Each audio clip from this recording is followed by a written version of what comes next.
Well, well, I was going to say good morning, but it's 1 o'clock in the afternoon. It's like almost 1:15, so it's not good morning, everybody. It's good afternoon, everyone. This is Rob, Travels with Dottie, and I'm just going for a little grocery run from Eagle Nest, New Mexico into Angel Nest, which is about a 10-mile drive. And I thought I'd just share with you a couple of things going on with me. One, I'm gonna take a little drive back here, and I want to show you something. This is the RV park that I've been staying at, and you might know that I was booked here for 2 weeks, and I asked to stay longer. It's super booked, but this woman she's just wonderful, and she was totally booked up, and I expressed a willingness to boondock, and I just want to show you where she is putting me. Hang on, I'm going to turn the camera around here. Wait till you see this, guys. Wait till you look. Like, okay.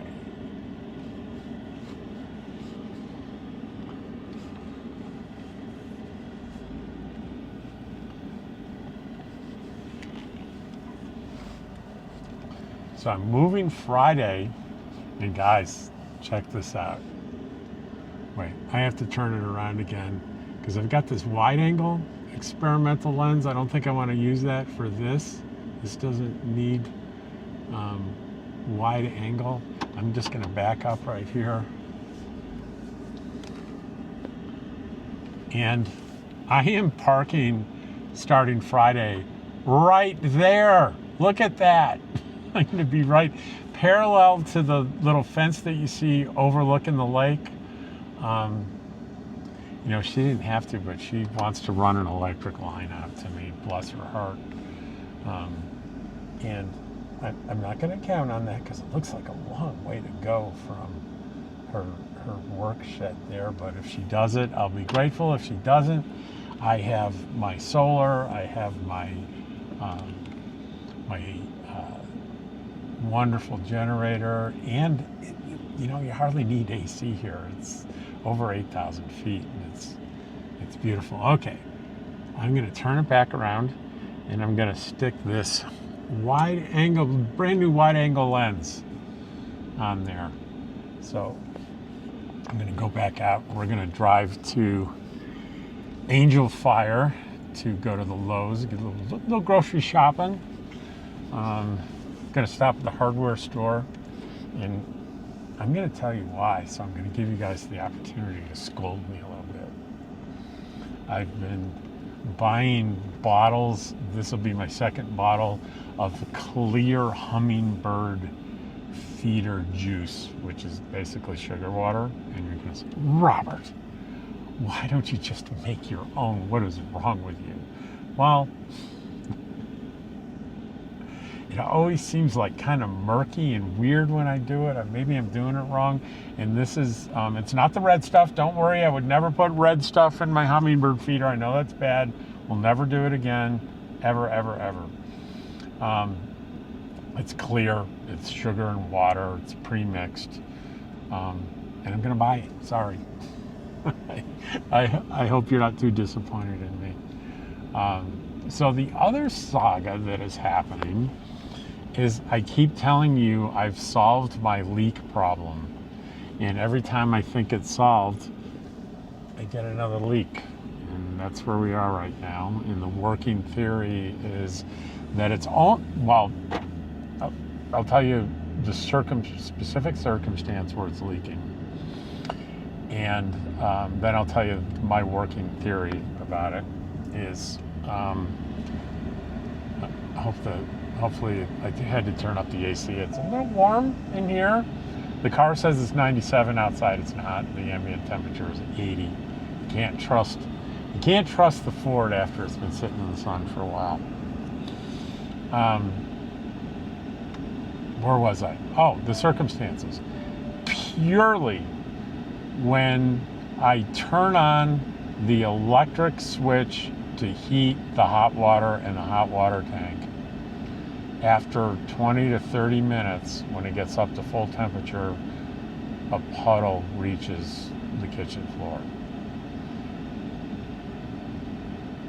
I don't turn, there's no flowing hot water. It's not like I'm turning on the shower or the faucet, but reliably, it's dry as a bone until I turn on the hot water heater. So that's the fact of the circumstance. What I'm thinking it is there is a crack or some minute leak in that tank that responds to increased water temperature. Now, I have had people tell me increased water temperature doesn't increase water pressure. I think that it does.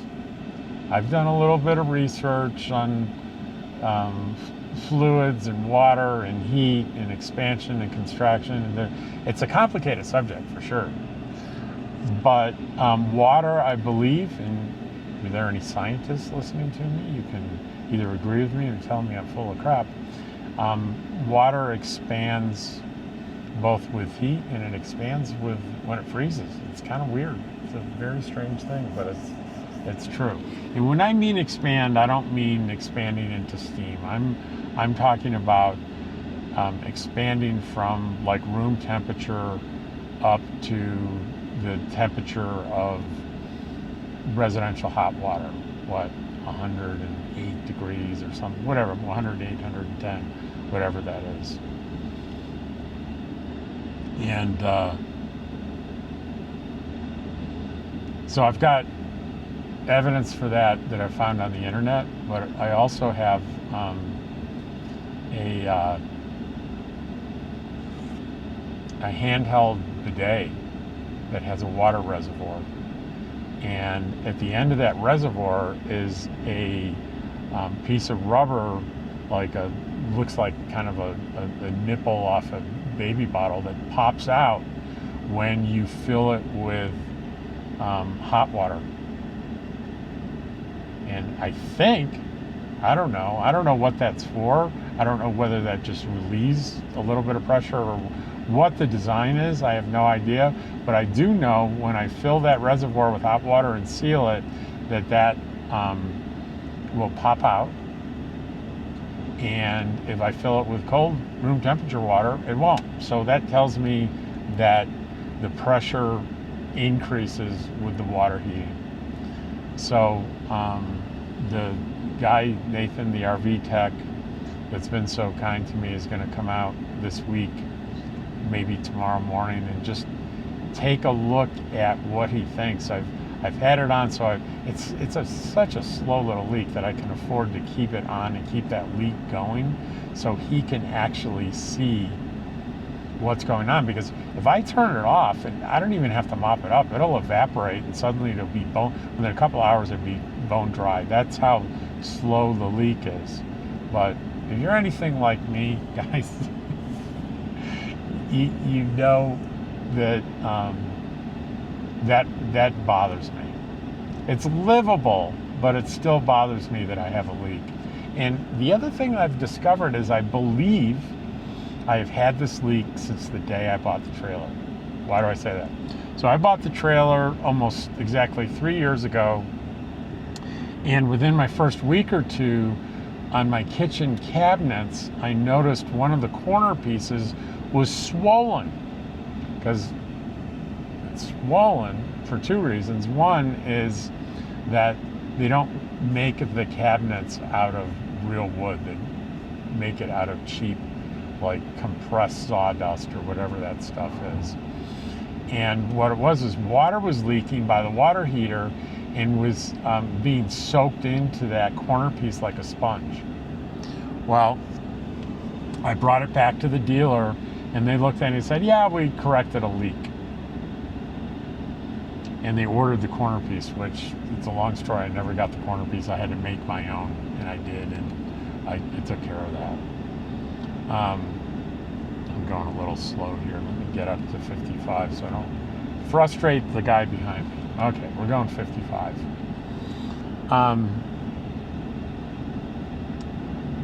I did notice a couple of times that year when I was in an RV park that there was water dripping out from the wheel well. A little bit of water sometimes. It was intermittent. So what I believe was happening was that this thing was happening, but the angle was a little bit different. If you look inside the cabinet where the hot water heater sits on sort of the floor inside the cabinet, it's adjacent to the wheel well. So if there's a minute adjustment in the level of the rig, that water will go into the wheel well and just drip out on the ground. And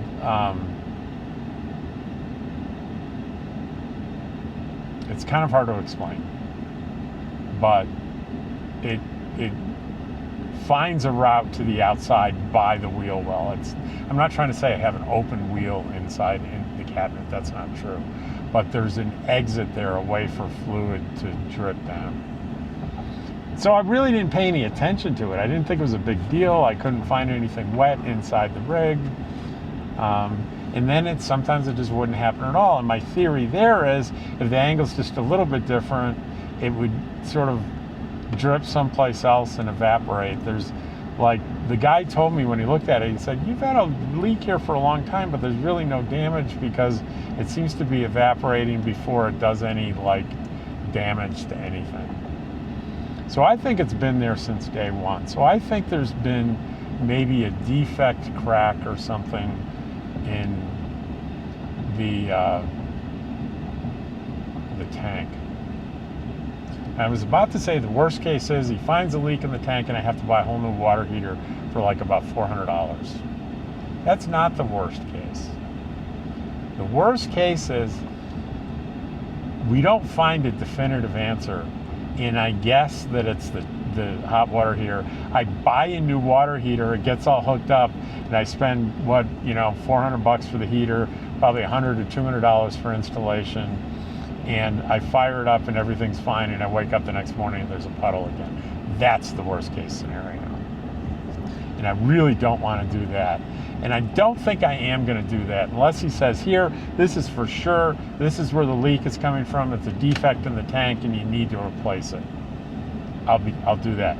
But if it ends up being a further enigma, I'm just going to, when I turn on the hot water heater to take a shower, I'm going to take a paper towel and soap up the little tiny puddle and go on with my life. So that's kind of my content for the day. I'm trying to think if there's anything else going on. How long maybe am I going to stay here? I've paid for a month, so I've got another 2 weeks and it'll be in that beautiful little spot there. That, by the way, is still near all the new friends I've made that I hang out with in both the mornings and the evenings. So I'll be right there in that neighborhood, which is really great.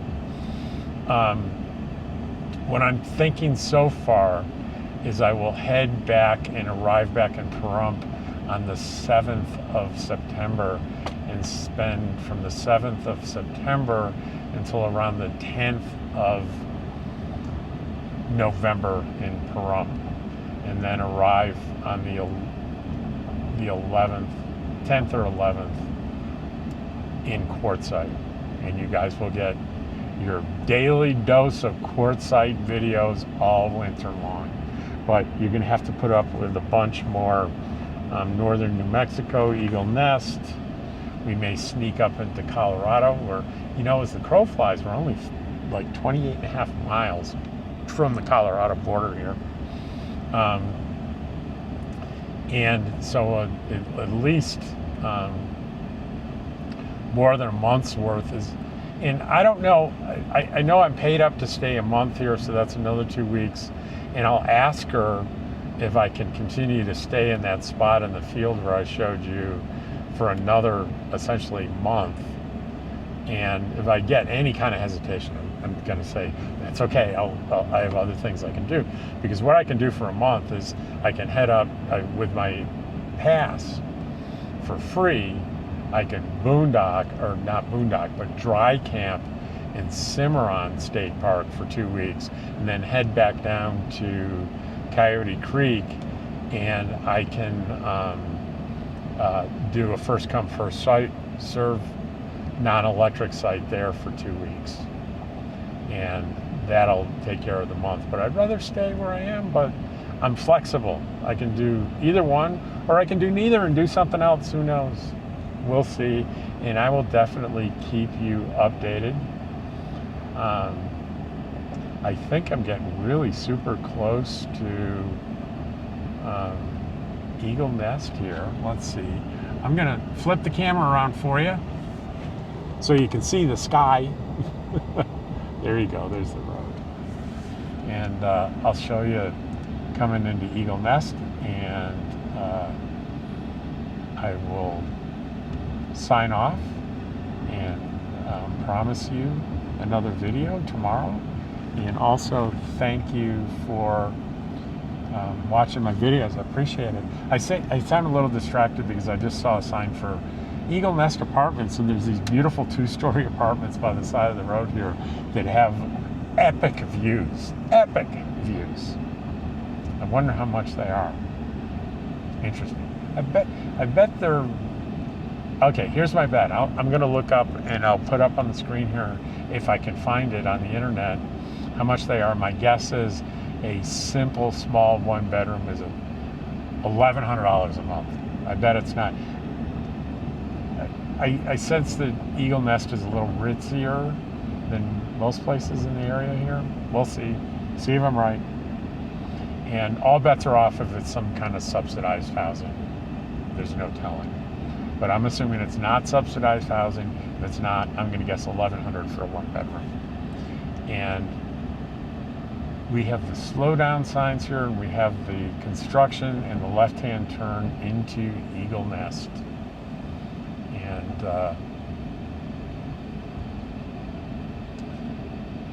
for those of you that haven't seen previous videos of me coming into Eagle Nest, I'm going to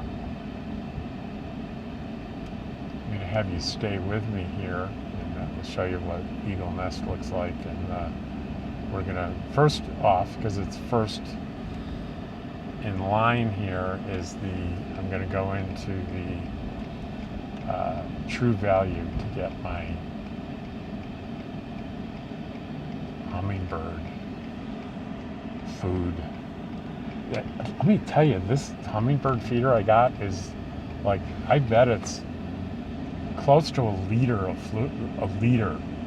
and those birds sucked up a liter of sugar water in just a few days. So there's a lot of hummingbirds, and I love watching hummingbirds, so it's worth every penny to me.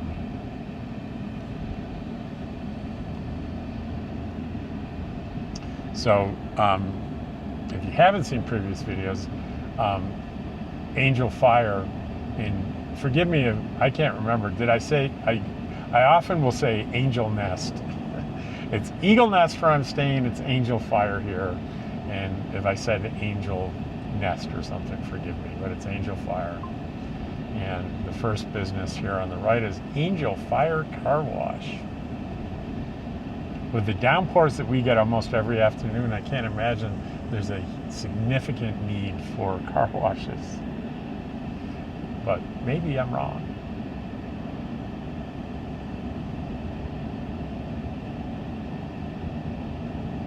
I always thought in Quartzsite, a great seasonal business would be a car wash in Quartzsite, but I think that there's probably a water source or sewage restriction that prevents a business like that from operating. That's my guess. I don't know that for sure. That's my guess, because it would make a lot of money, because guess what happens to your car when you're living in the desert for months in the winter? It gets really friggin' dirty really quickly, and really, really dusty and dirty. And when it's not like you can hook up the garden hose and wash your car in the desert. And probably, I don't know for sure, but you guys can chime in. I bet it's not allowed in the RV parks, especially if they don't have metered water that you pay for. I bet they don't let you wash your vehicles. But if I'm wrong about that, tell me in the comments. I think I have maybe more than a couple of viewers that stay in RV parks, and hopefully a couple of viewers that are full-time residents in Quartzsite. So I heard on a Facebook page that these new dump stations in La Posa,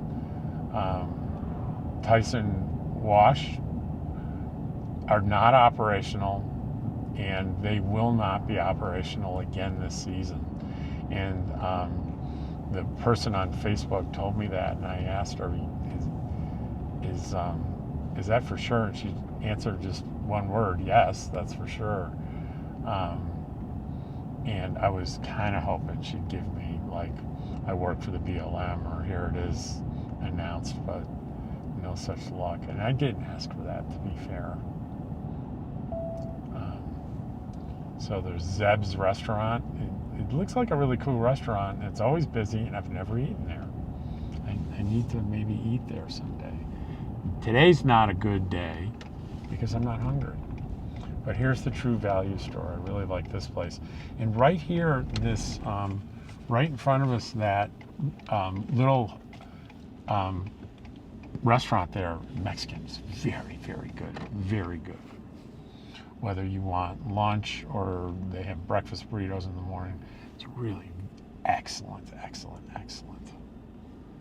So we're going to find a place to park here, and then I'm going to take you, show you just basically the parking lot of,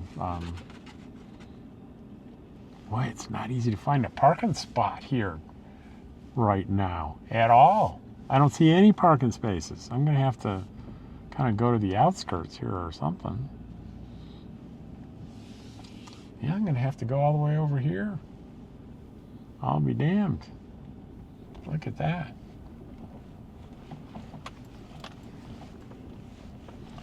So I will be right back. You got a nice view of Zeb's there. I'll be right back. Okay, guys, I'm shocked. So this is the stuff I was embarrassed about buying, and I should be. It was like $11.82. So that is the last one of these that I buy. I don't care if you're a millionaire.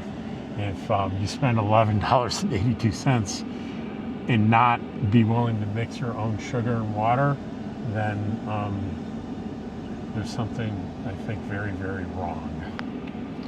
So lesson learned, and I should have turned around and put it back on the shelf, but I was too embarrassed to do that. I'd stood in line for a pretty long time. You see, here's the thing.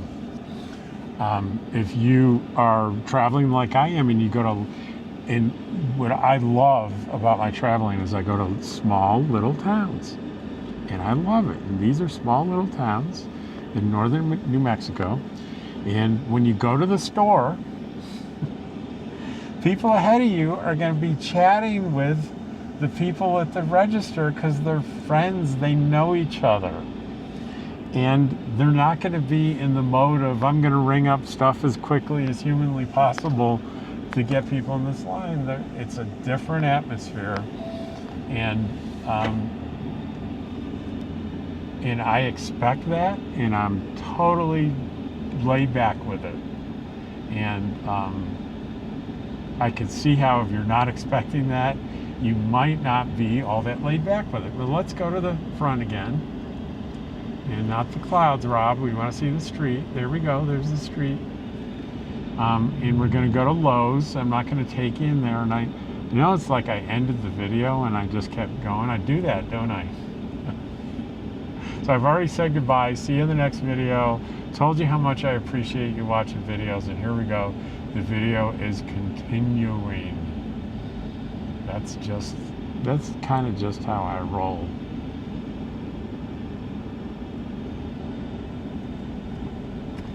And we're pretty much here to the shopping strip where Lowe's is. And Angel Fire Pizza is here as well. love Angel Fire pizza. But the big building in front of us there, the brown building, is the Lowe's. We're going to sneak in there. Find a parking space. It's a little more space than the hardware store, that's for certain. And I'm gonna save the actual end of the video for when I get back, because who knows, there may be something interesting that happens in there that I want to tell you about. So I'll end it with my face and just saying thank you and goodbye, or a story. I'm not sure which. All right, so did anything happen? Well, kinda. What I consider stuff happening and you consider stuff happening could be two different things. But one was, as I'm walking in, these two guys are walking out with Subway sandwiches.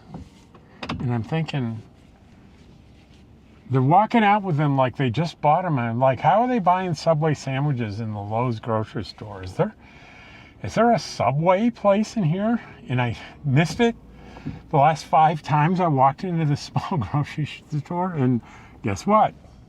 They either just put it in or I missed it every other time. You decide. And the other thing is, it started raining. I mentioned that it rains pretty much every afternoon. And I wasn't even thinking about that as I drove out here. It didn't look like it was about to rain at all. It was sunny the whole way. And now it's not pouring. I've barely got windshield wipers on. This is a busy traffic time in Angel Fire.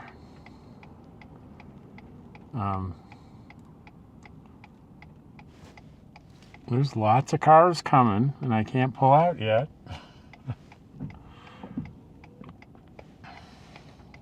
And I got to turn my lights on. Be safe. I always have my headlights on, even during the day, for safety. And so that's it. We're heading home. We got the groceries. We found out, yes, they have Subway, and it's raining a little bit. Like I said, I'm just going to repeat how much I enjoy you guys watching my videos and commenting, and so I appreciate it, and I will see you on tomorrow's video. How's that sound? Take care.